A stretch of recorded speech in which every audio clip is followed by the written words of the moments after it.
He was the most feared man in New York, a shadow kingpin who could silence witnesses with a single nod.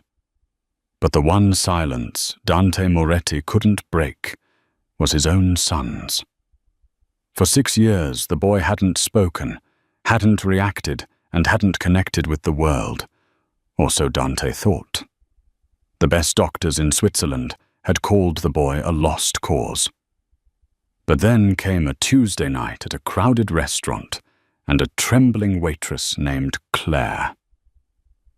Risking a bullet to the head for interrupting the Don, she didn't bring him wine. She pulled a strange, battered object from her apron. What happened next didn't just silence the room. It brought the Mafia lord to his knees and changed the underworld forever. The rain battered against the heavy glass windows of L'Orologio, Manhattan's most exclusive Italian restaurant, blurring the city lights into streaks of gold and charcoal. Inside, the air smelled of truffle oil, aged mahogany, and fear.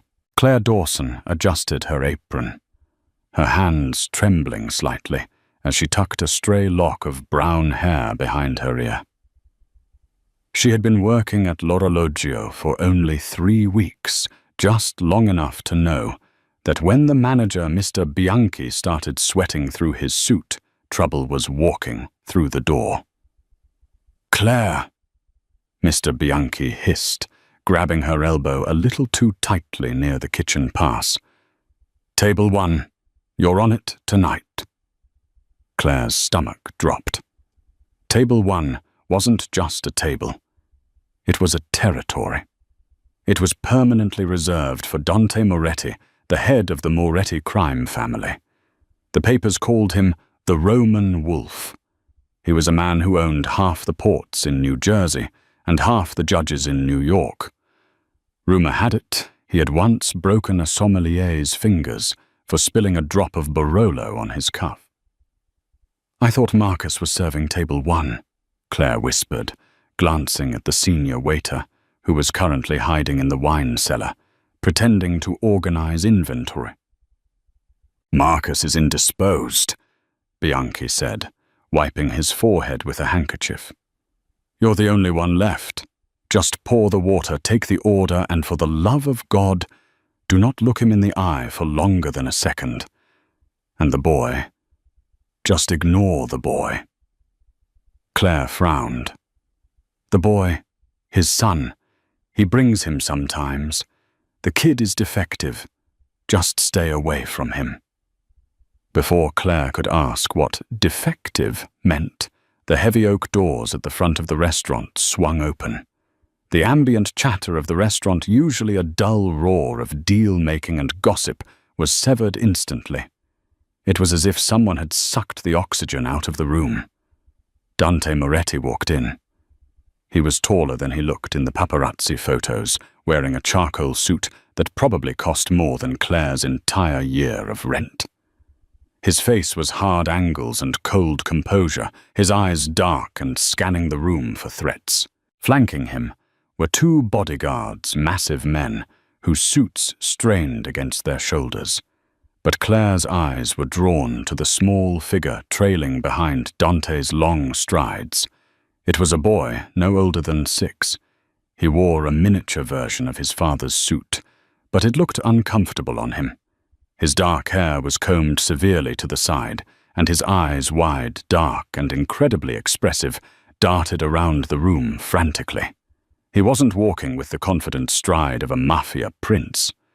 He was stumbling, his hands clamped over his ears, as if the silence of the room was actually a deafening scream. Dante reached the table and sat down, not waiting for the maitre d' to pull out his chair. The bodyguards took up positions by the entrance and the kitchen door. The boy, Leo, hesitated. "Sit," Dante said. His voice wasn't loud, but it carried a weight that made the silverware rattle. The boy didn't move. He was staring at the crystal chandelier above, mesmerized by the way the light fractured through the glass. "Leonardo," Dante said, sharper this time. He snapped his fingers near the boy's face. The boy flinched, startled, and scrambled into his chair. He looked down at the tablecloth, his small fingers picking nervously at the hem of his napkin. Claire took a deep breath, grabbed the water pitcher, and walked toward the lion's den. Just pour the water. Don't look him in the eye. She approached the table, her heart hammering against her ribs like a trapped bird. "Good evening, sir," she said, her voice steadier than she felt. "Sparkling or still?" Dante didn't look up from the menu. "Still. No ice." Claire poured the water into his glass with surgical precision. She moved to the boy's side. As she poured water into his glass, Leo didn't look at the water. He was looking at the bottom of the glass, watching the vibrations of the liquid as it hit the crystal. He reached out and touched the base of the glass, feeling the hum of the pour. "Stop that!" Dante snapped at his son. Leo didn't react. He kept his finger on the glass, his head tilted, feeling the resonance. Dante reached out and gripped the boy's wrist, pulling it away. "I said, stop. Act like a Moretti, not a—" He trailed off, the insult hanging in the air, heavy and cruel. Claire froze. She knew that look in the boy's eyes. It wasn't defiance. It wasn't stupidity. It was isolation. "He likes the vibration," Claire said. The words slipped out before she could stop them. Dante's head snapped up. His eyes, cold as slate, locked onto hers. The restaurant seemed to tilt on its axis. Mr. Bianchi, watching from the corner, looked like he was about to faint. "Excuse me," Dante asked, his voice lethally quiet. "The water, sir." Claire stammered, gripping the pitcher so hard her knuckles turned white. When it hits the glass, it creates a resonance. He can feel it in his fingertips. It's soothing. Dante stared at her for a long, agonizing moment. He's not soothing himself. He's being absent-minded. My son was born deaf, Signorina. He hears nothing. He understands nothing. He lives in a world of silence because he is broken. Do not presume to tell me what he feels. Claire felt a flash of heat rise up her neck, not fear, but anger. She looked at Leo. The boy had retreated into himself. His shoulders hunched, his eyes glazed over. He wasn't broken. She could see the intelligence burning behind those dark eyes, trapped behind a wall of silence that his father refused to learn how to climb. "My apologies, sir," Claire murmured. She finished pouring and retreated to the safety of the kitchen. "You have a death wish," Bianchi hissed at her as she pushed through the swing doors. "I told you to ignore the boy. Dante Moretti has spent millions on specialists. If he says the boy is broken, the boy is broken. You're just a waitress, Claire. Do not play doctor with the Mafia." Claire leaned against the stainless steel counter, closing her eyes. She wasn't just a waitress. Not really. But in New York, nobody cared about who you used to be in Ohio, or the degree you had to abandon when your mother got sick and the debts piled up. "I'm taking their order," Claire said, pushing off the counter. "Send Marcus," Bianchi begged. "Marcus is hiding in the Chardonnay crate," Claire said. "I'm going back out." By the time the appetizers arrived, the tension at table 1 was thick enough to choke on. Dante was on his phone, barking orders in rapid-fire Italian to someone named Luca. Leo was left alone with a plate of calamari he hadn't touched. The restaurant had filled up, and the noise level had risen. For a hearing person, it was a low hum. But for Leo, Claire realized it must have been a chaotic storm of sensory input he couldn't filter. The vibration of footsteps on the wooden floor, the clinking of silverware, the heavy bass of the jazz music playing over the speakers. He could feel all of it thumping against his body, but he had no context for it. Claire watched from the service station. She saw Leo starting to rock back and forth in his chair. It was a subtle movement at first, rhythmic and soothing. Dante hung up the phone and saw the rocking. He slammed his hand on the table. The silverware jumped. "Leonardo, enough!" Dante shouted. The restaurant went quiet again. People stared.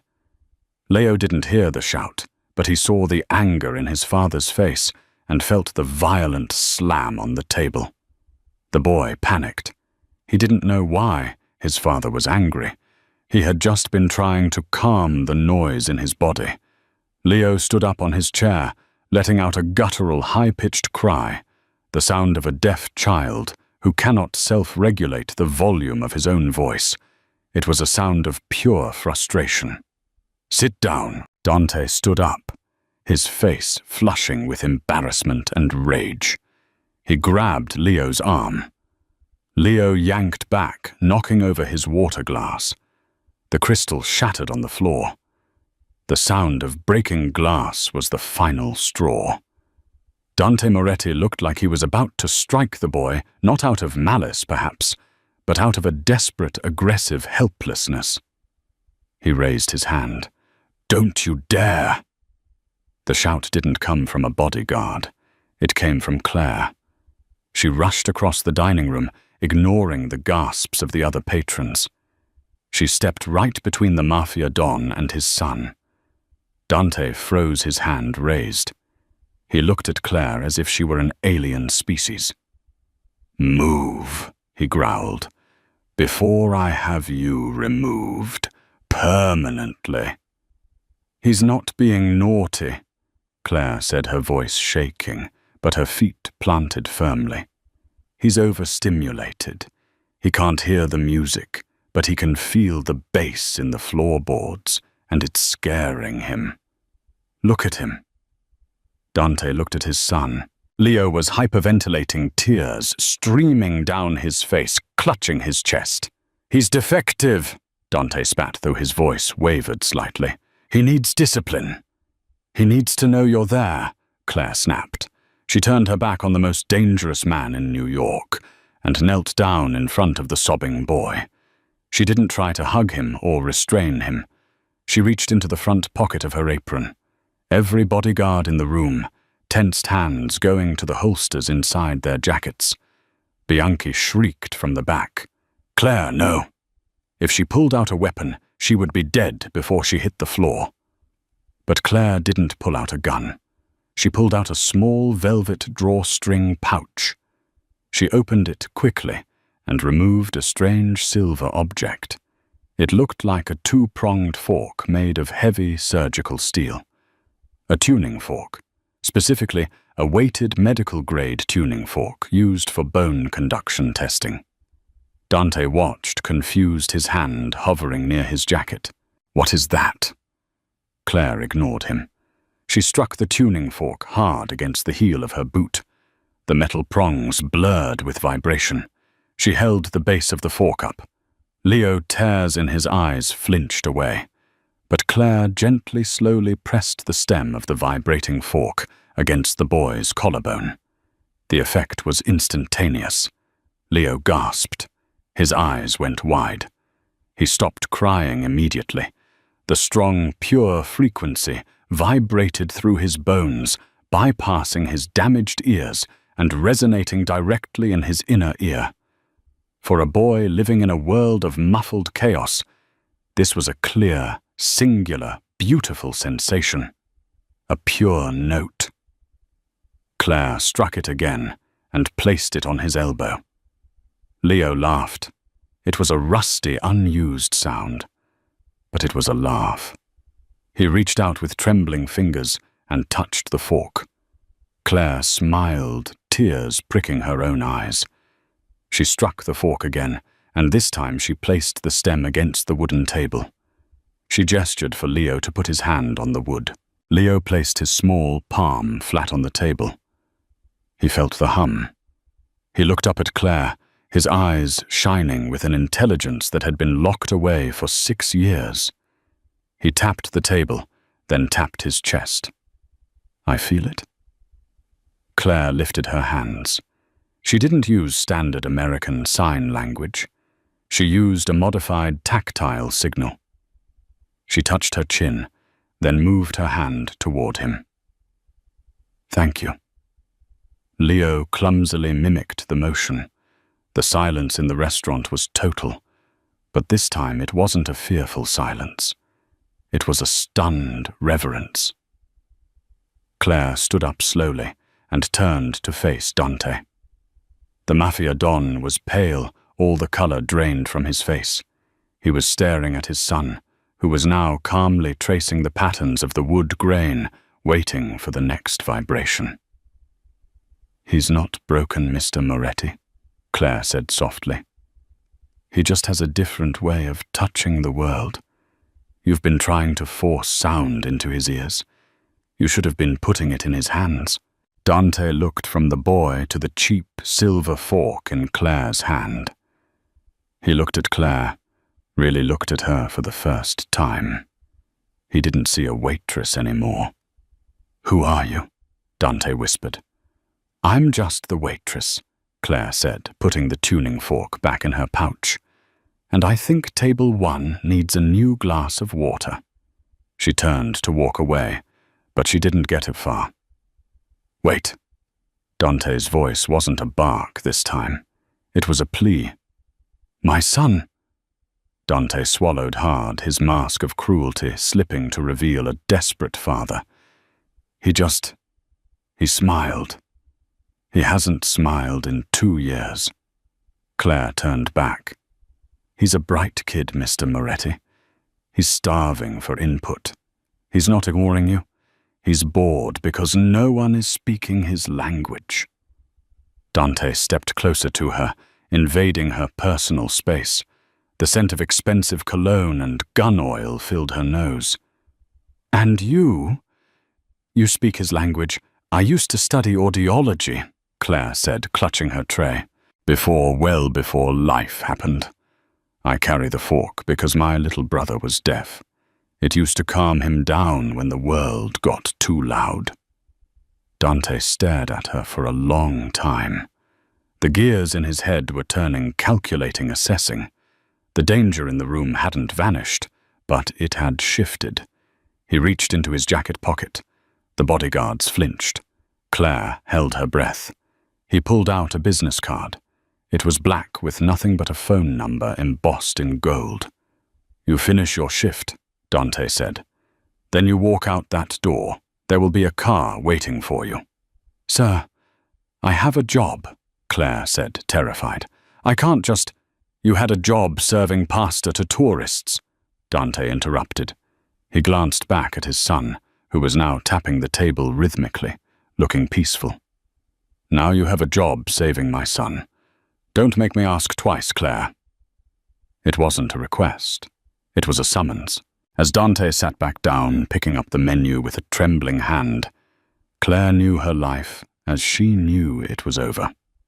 She had just walked into the lion's den, pulled a thorn from the paw of the cub, and now the lion wasn't going to let her leave. The alley behind l'Orologio smelled of stale rain and garbage, a stark contrast to the truffle oil scent inside. Claire stood by the metal exit door, clutching her purse against her chest as if it were a shield.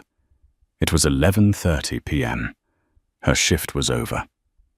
Mr. Bianchi had practically shoved her out the door, pressing an envelope of cash into her hand, her final wages, and whispering, "Good luck, Claire. Don't look back." He looked at her like she was a ghost, someone already dead. A black SUV sat idling at the curb, its windows tinted so dark they looked like polished obsidian. The engine purred with a low, menacing rumble. As soon as the metal door clicked shut behind her, the back door of the SUV swung open. A man stepped out. It wasn't Dante. It was one of the giants who had guarded the door, a man with a scar running through his left eyebrow and a neck as thick as a tree trunk. "Miss Dawson," the man said. His voice was gravel. "Mr. Moretti is waiting." "I need to go home first," Claire stammered. "I have a cat. I have rent to pay. I didn't agree to move in." The man didn't blink. "Your rent has been paid for the next year. The cat is being collected by a pet service as we speak and will be transported to the estate. Get in the car." Claire's blood ran cold. They knew where she lived. In the 2 hours since Dante had left the restaurant, they had found her apartment, paid her landlord, and kidnapped her cat. This wasn't a job offer. It was an acquisition. She got in the car. The interior smelled of leather and ozone. Dante Moretti was sitting on the other side of the back seat, reading a file on a tablet. He didn't look up as she slid in, trembling. The door slammed shut, sealing her in a soundproof capsule with the most dangerous man on the East Coast. The car pulled away, merging seamlessly into the late-night Manhattan traffic. "You audited classes at Columbia University for 2 years, Dante said, swiping a finger across his tablet. "Advanced audiology, speech pathology. You dropped out 3 years ago when your mother, Sarah Dawson, was diagnosed with stage 4 pancreatic cancer. She died 6 months later. You were left with $40,000 in medical debt." Claire stared at him, her mouth agape. "How do you know that?" Dante finally looked at her. The streetlights outside cast rhythmic shadows across his sharp jawline. "I know everything about the people I let near my son. You're clean, no police record, no drug habits, just poor and desperate." "I'm not desperate," Claire said, finding a sudden spark of courage. "I'm hard-working." "Same thing in this city," Dante countered dryly.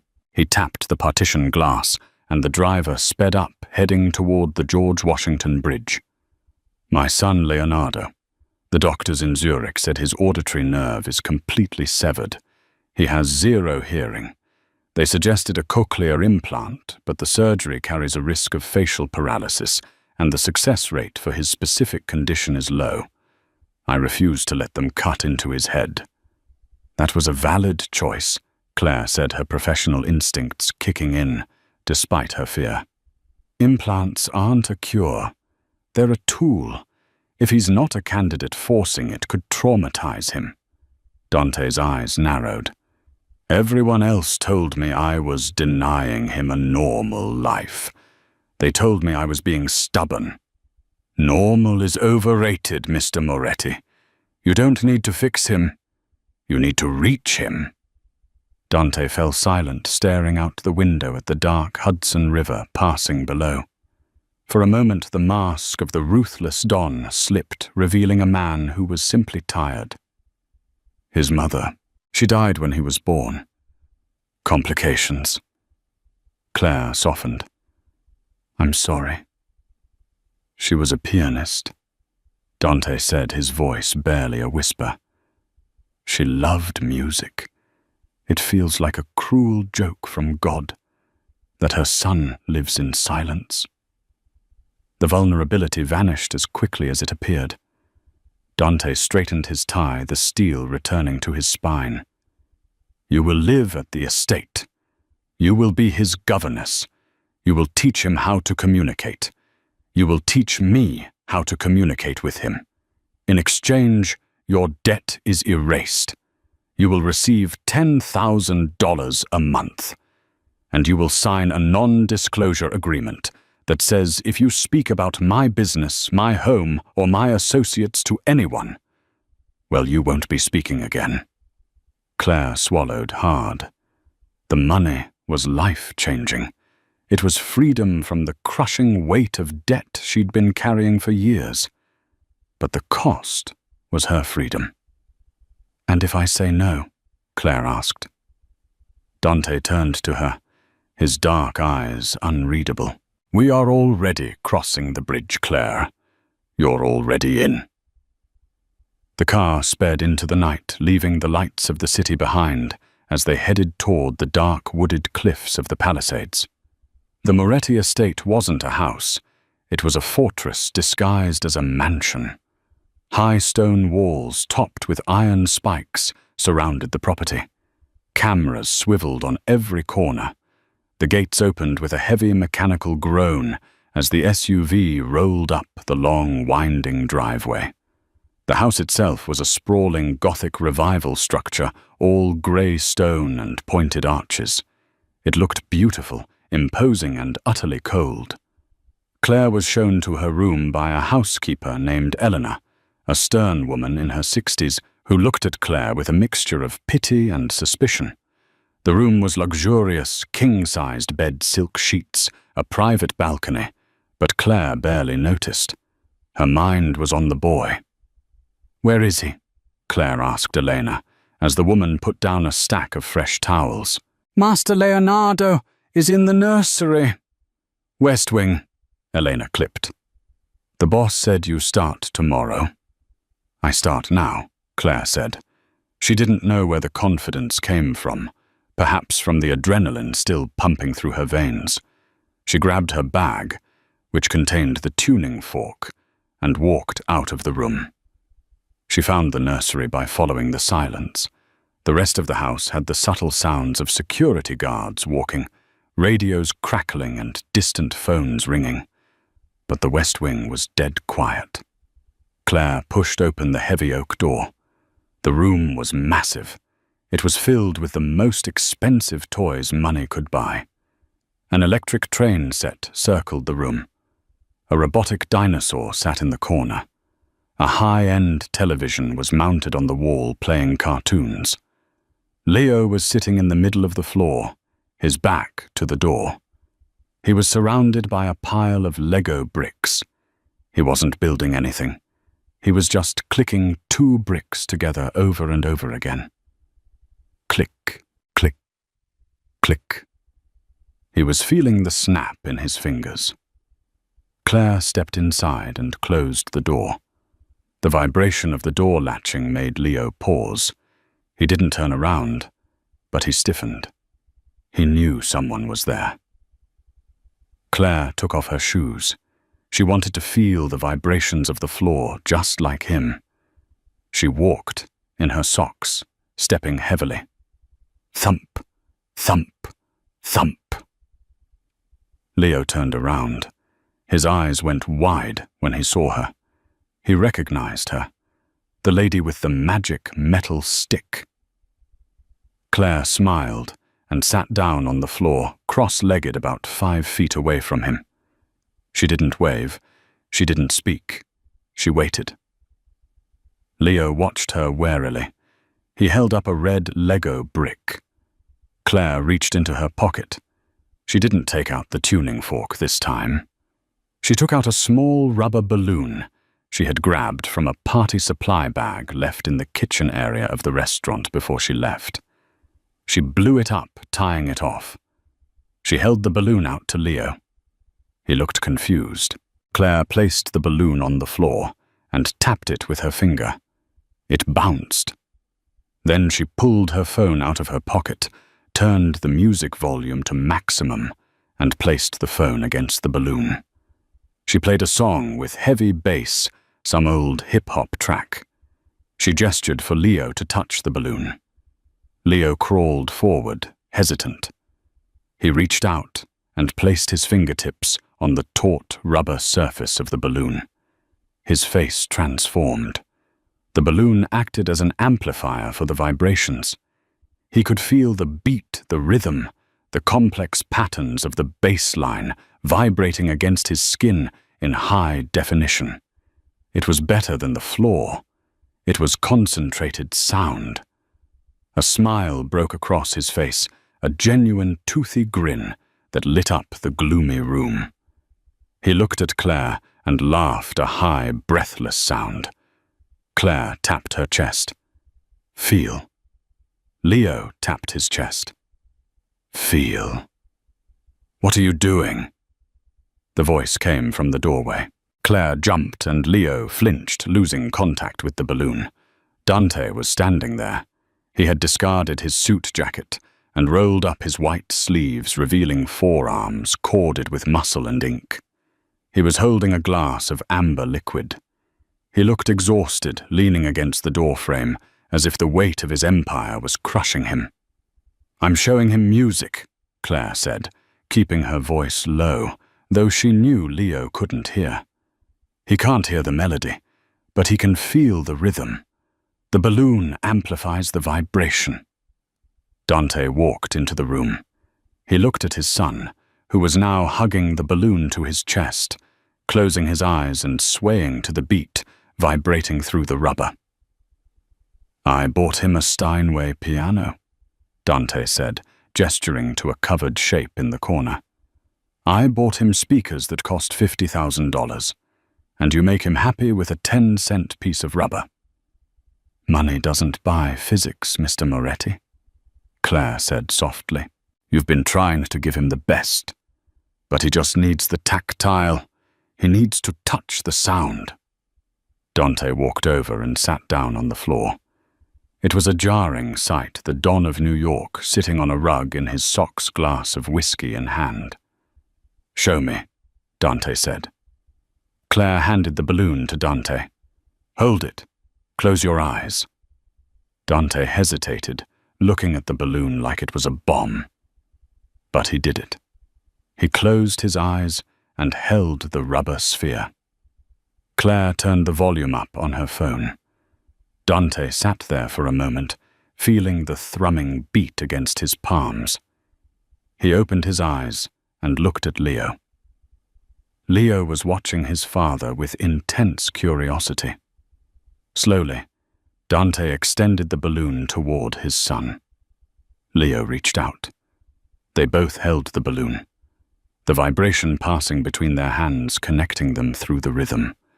For the first time in 6 years, they were sharing an experience. Leo looked up at Dante's face. He reached out a small hand and touched Dante's beard. Dante froze. He stopped breathing. Leo had never initiated physical contact like that. "He's curious," Claire whispered. "The vibration makes him feel safe. When he feels safe, he explores." Dante turned his gaze to Claire. His dark eyes were intense, stripping away her defenses. There was a heat in them that made her breath hitch. It wasn't just gratitude. It was intrigue. It was the look of a man who had found something rare and didn't know whether to protect it or destroy it. "You stay," Dante said, his voice rough. "Whatever you need, whatever equipment, whatever balloons, you buy it. You fix this." "I can't fix his ears, Dante," Claire said, using his first name without thinking. "I don't care about his ears anymore," Dante murmured, watching his son. "Fix the bridge between us." Suddenly, the moment was shattered. A man appeared at the door, Luca the driver. He looked tense, his hand hovering near his waist. "Boss," Luca said, his voice sharp. "We have a problem at the docks. The Russians, they intercepted the shipment." The father vanished. The Don returned instantly. Dante's face hardened into a mask of stone. He stood up, the warmth evaporating from the room.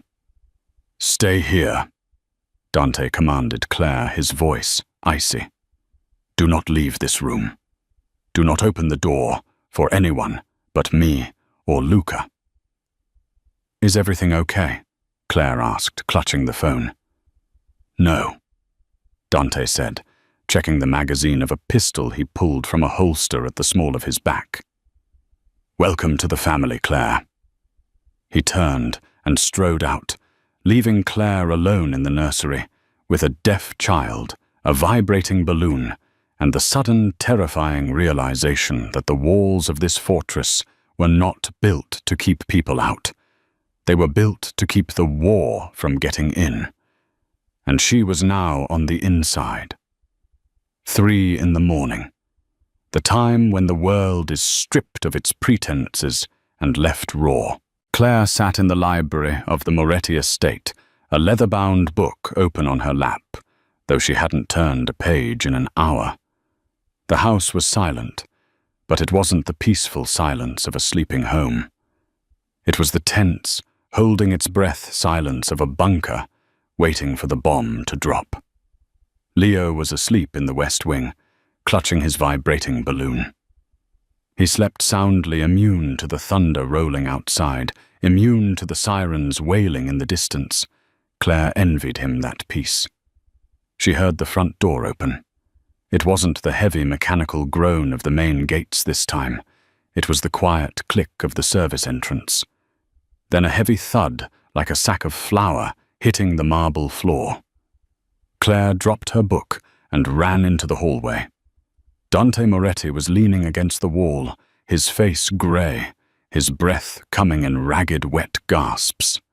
His pristine white shirt was ruined, the entire left side soaked in a dark, spreading crimson stain. Luca, the driver, was trying to hold him up, but Dante was a big man, and he was sliding down the wallpaper. "Get the doctor," Luca grunted, struggling under the weight. "No doctor." Dante wheezed, his teeth gritted. "No hospitals. Too much heat.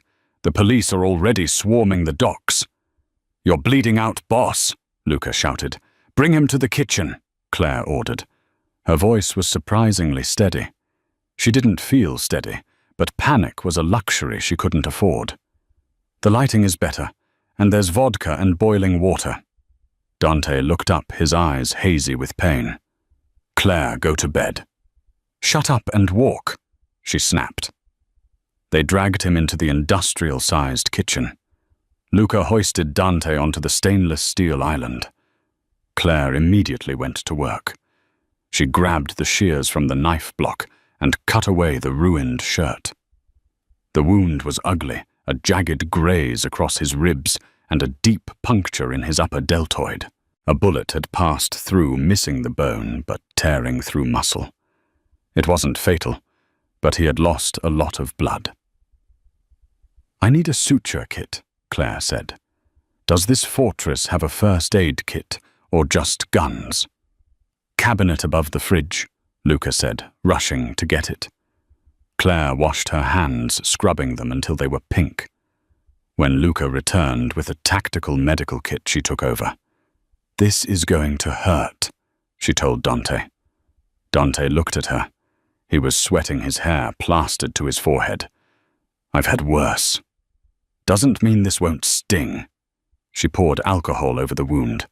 Dante hissed, his back arching off the table, the muscles in his abdomen contracting violently.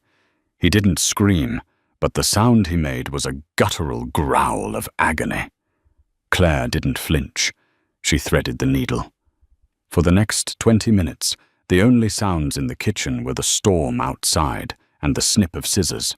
Claire stitched him up with the precision she had learned while taking care of her mother's post-surgical wounds. Her hands, usually so gentle when teaching Leo sign language, were firm and efficient. When she tied the final knot and taped the gauze down, Dante slumped back, exhausted.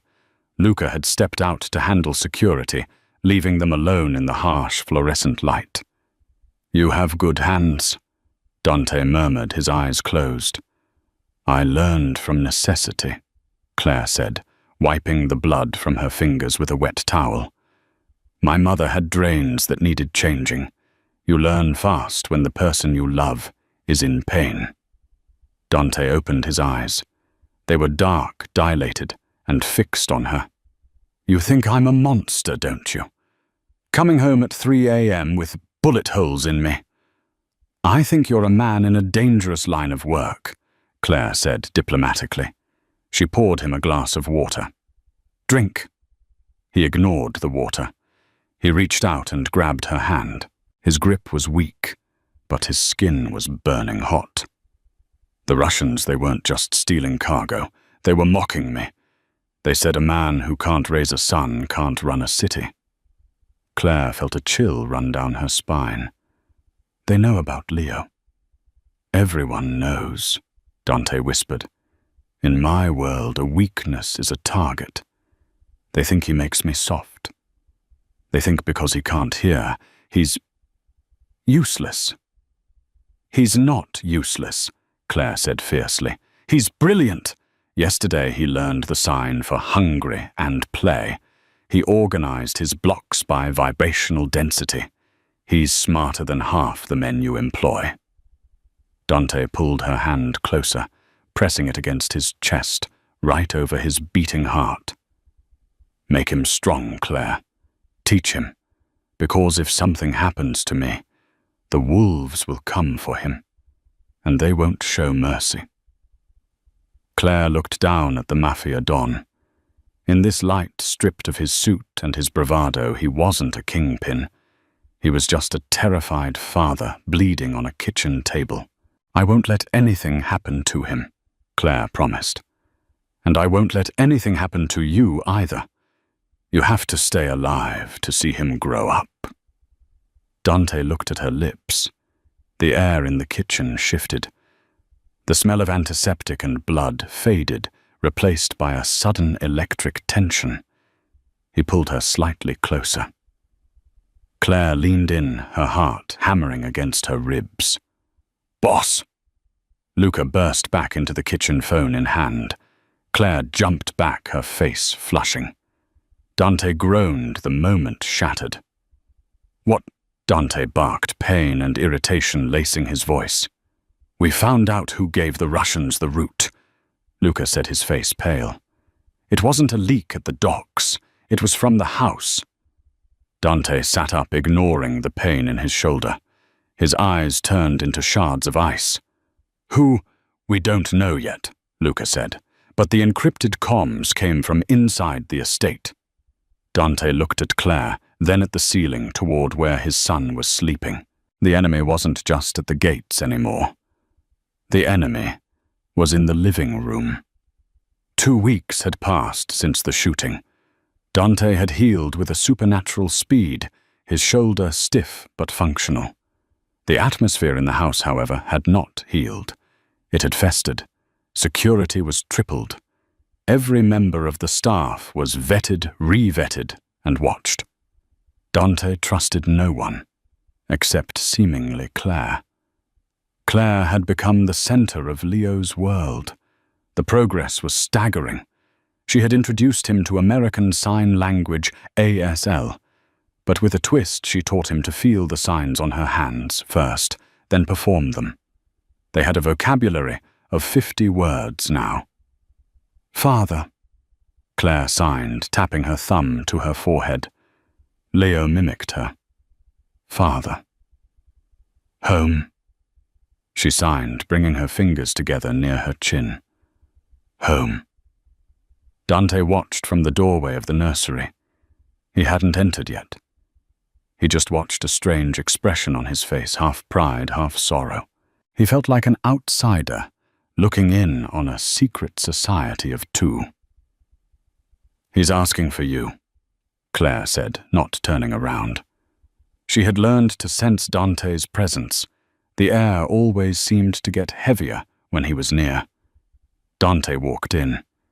He keeps signing man. He points at the door. Claire gestured to Leo. Leo saw his father and scrambled up. He ran to Dante, not with the fear he used to have, but with excitement. He grabbed Dante's hand and placed it on his own throat. Then Leo made a low humming sound. He wanted Dante to feel the vibration of his voice. Dante knelt, placing his large, rough hand on the boy's small throat. He felt the hum. A lump formed in Dante's throat.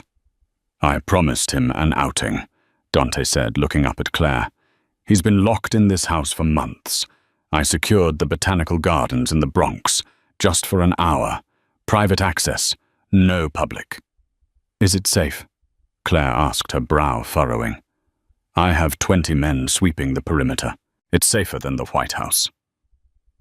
The Bronx Botanical Gardens were a lush explosion of green and violet, a stark contrast to the grey stone of the Moretti estate. The entire conservatory had been rented out. It was empty save for the Moretti security team, posted at every exit and hidden in the ferns. Leo was in heaven. For a deaf child, the visual stimulation was paradise. He ran from flower to flower, touching the petals, smelling the orchids, his eyes wide with wonder. Dante walked beside Claire, his hands clasped behind his back, his eyes scanning the tree line, never resting. "He looks normal," Dante said softly, "like a normal boy." "He is normal, Dante," Claire corrected him. "He's just louder with his eyes." Dante stopped walking. He turned to Claire. They were standing under the glass dome of the palm house. "You've changed everything, Claire. You saved him. You might have saved me too." He reached out and tucked a strand of hair behind her ear. His fingers lingered on her cheek. It was a tender gesture, shocking coming from a man who broke fingers for a living. "Dante," Claire breathed, leaning into his touch. Leo was a few yards away, staring at a large reflective glass pane that separated the tropical room from the desert room. He was tapping the glass, watching his reflection. Suddenly, Leo stopped tapping. He frowned. He pressed his face against the glass. He saw something. In the reflection of the glass behind a dense cluster of cacti in the adjacent room, Leo saw a flash, a tiny rhythmic sparkle of light, like a star winking. Leo didn't know what a sniper scope looked like, but he knew vibration, and he knew light. He turned around and waved his arms frantically at Claire. He signed the word Claire had taught him for bad. Then he pointed at the glass. Claire looked. She followed his finger. She saw the glint. "Dante, get down." Claire didn't think. She didn't calculate. She threw herself to the left, tackling Leo to the ground, shielding his small body with her own. Crack! The sound of the high-powered rifle shot shattered the tranquility of the garden. The glass pane next to Dante's head exploded into a million diamonds. If Claire hadn't screamed, if Dante hadn't flinched toward her voice, his brains would have been painting the orchids.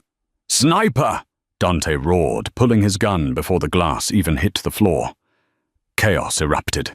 The security team swarmed, shouting orders. 2 more shots rang out, digging divots into the stone path inches from Claire's boots. "Stay down!" Dante screamed, firing blindly toward the upper ridge of the glass ceiling where the shot had come from. He grabbed Claire and Leo by the collars of their shirts and dragged them behind a large concrete planter. Leo was crying not because of the noise, but because he could feel the terrifying vibrations of his father's shouting and the concussions of the gunfire slamming into the ground. "They're inside," Dante hissed, checking his ammo. "How the hell are they inside?" "The glass!" Claire gasped, checking Leo for injuries. Leo saw the light in the glass. Dante looked at his son. The boy was shaking, clutching Claire's arm. Then Dante's phone buzzed. Not a call, a text. He glanced at it. It was a message from an unknown number. "The boy is the anchor. Cut the anchor. The ship sails free.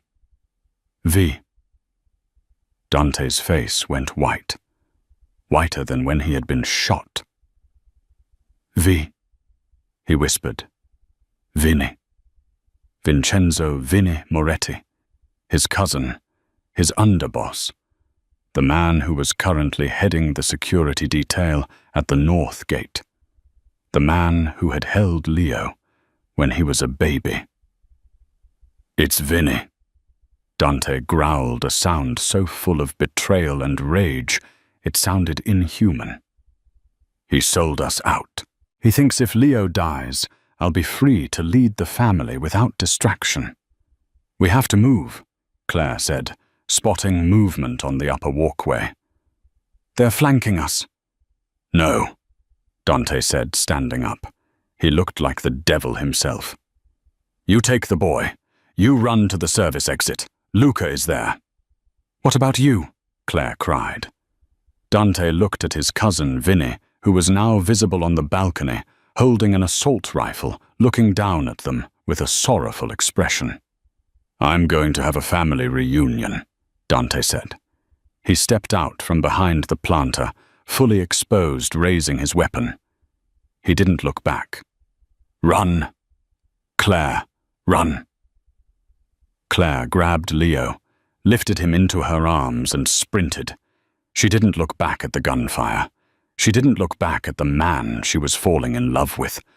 She ran for the boy's life, while behind her, the glass house turned into a killing jar. The service exit of the Botanical Gardens was a blur of rain and adrenaline. Claire burst through the metal doors, clutching Leo to her chest, just as Luca's black SUV screeched to the curb. "Get in!" Luca roared, the tires smoking as he floored the accelerator before the door was even fully shut. Claire threw herself into the back seat. "Where is Dante?" she screamed, grabbing Luca's shoulder. "He's still in there. He stays to clean the mess." Luca shouted over the roar of the engine, weaving through traffic with terrifying speed. "If he dies a boss. If the boy dies, the line ends. Sit back." Claire slumped against the leather, pulling Leo close. The boy was trembling violently, unable to hear the sirens wailing behind them, but feeling the terrifying erratic vibration of the speeding car. Desperate Claire reached into her pocket. Her hands shook as she pulled out the tuning fork. She struck it hard against the seatbelt buckle and pressed the stem against Leo's sternum. The pure, steady hum flooded the boy's system, a lifeline in the chaos. Leo's breathing hitched, then slowed. He looked up at Claire, his dark eyes wide. "Dad." He signed a shaky hand, tapping his forehead. Claire swallowed a sob, kissing his hair, holding the singing metal against him, until the fear began to fade. Back in the shattered ruins of the Palm House, the air was thick with gunpowder. Dante Moretti moved through the foliage like a panther bleeding from a cut on his cheek, his eyes fixed on the upper walkway. "Come out, Dante," Vinny's voice echoed from above. "Don't make this harder. You know I'm right. The boy is a liability. A deaf Don. It ends the Moretti line. I did this for you." Dante crouched behind a fern. "You call it distraction, Vinny," he shouted back. "I call it legacy." "Legacy?" Vinny laughed bitterly. "He can't even hear the order to kill a man. He doesn't need to." Dante stepped out into the open, his arms spread wide, exposing himself to his cousin's rifle. "Take the shot, Vinny. If you care about the family so much, kill the head and wear the crown." Vinny hesitated, unnerved by Dante's calm. He tightened his finger on the trigger. Click. Vinny froze, staring at his jammed weapon. "You never checked your gear," Dante said, his voice cold and final. "You relied on the noise. You never learned to listen to the silence." Dante raised his pistol. One shot rang out, deafening in the glass enclosure. Vinny crumpled over the railing, falling into the tropical undergrowth. Dante lowered his gun, looked at his cousin one last time, and turned away. He had a family to get to. The safe house was a glass fortress, perched on a cliff overlooking the Atlantic. 4 hours had passed. Claire paced the living room, terrified, while Leo slept on the sofa. Suddenly the front door chimed. Claire spun around, grabbing a heavy brass candlestick. The door opened, and Dante stood there. He was soaked, bruised, and looked like he had walked through hell. But he was alive. "Dante," Claire whispered, dropping the weapon. He crossed the room in 3 strides, pulling her into a crushing embrace. He smelled of rain and iron. "He's gone," Dante murmured into her hair. "It's over." "I thought you weren't coming back," Claire sobbed. Dante pulled back, cupping her face. I couldn't die. I couldn't leave him. I couldn't leave you. I'm just the governess Dante. No, he growled softly. You are the anchor. You're the only one who heard my son when I was deaf to him. He kissed her, a desperate, passionate seal of survival. As they broke apart, a rhythmic thump-thump sounded on the floor. Leo was standing there, stomping his foot. He pointed to Dante, then to Claire. Then he brought his 2 index fingers together and hooked them. Connect. Dante laughed, a sound of pure relief. He scooped his son up, pulling Claire in with them. Yes, Leo, he said. Connected. 6 months later, the grand ballroom of the Plaza Hotel was packed with New York's elite. The 5 families were in attendance, whispering rumors that Dante Moretti was stepping down because of his defective son. Dante stood at the podium looking impeccable. Many of you ask about the future of the Moretti family, he announced. You ask about my legacy. I invite you to meet him. Leo walked out. He was 7 now, wearing a tuxedo. He walked confidently to a grand Steinway piano at the center of the stage. The room went silent. A deaf boy playing piano, Leo sat down. He placed his bare feet on the pedals to feel the reverb. He placed his hands on the keys and closed his eyes. He began to play. It wasn't Mozart. It was raw, percussive, and haunting. Leo slammed the bass keys, feeling the heavy vibrations shake his body, and fluttered the high notes to feel the sharp staccato in his fingertips. He was playing the vibration of the storm, the tuning fork, and his father's heartbeat. The room was spellbound. As Leo struck the final chord, letting the vibration fade, he stood up and turned to the crowd. The room erupted. Men who had killed for money were wiping their tears, giving a standing ovation. Leo couldn't hear the clapping, but he saw the people standing. He felt the floor shaking with their approval. He looked to the side. Claire was there crying happy tears, signing applause. Dante walked out, his face beaming with ferocious pride. He placed a hand on Leo's shoulder. The Moretti family does not listen to the noise of the world, Dante declared. We make our own sound. Dante took Claire's hand on one side and Leo's on the other. The Mafia boss, the waitress, and the boy who lived in silence stood united. Dante had stopped trying to fix his son, and in doing so, his son had fixed him. The silence was no longer empty. It was full of love. And that is the incredible story of how a simple tuning fork and a brave waitress changed the fate of the most dangerous family in New York. It reminds us that sometimes the people we think are broken are actually just operating on a frequency we haven't learned how to tune into yet. Dante thought he needed to cure his son's silence, but what he really needed was to learn how to listen to it.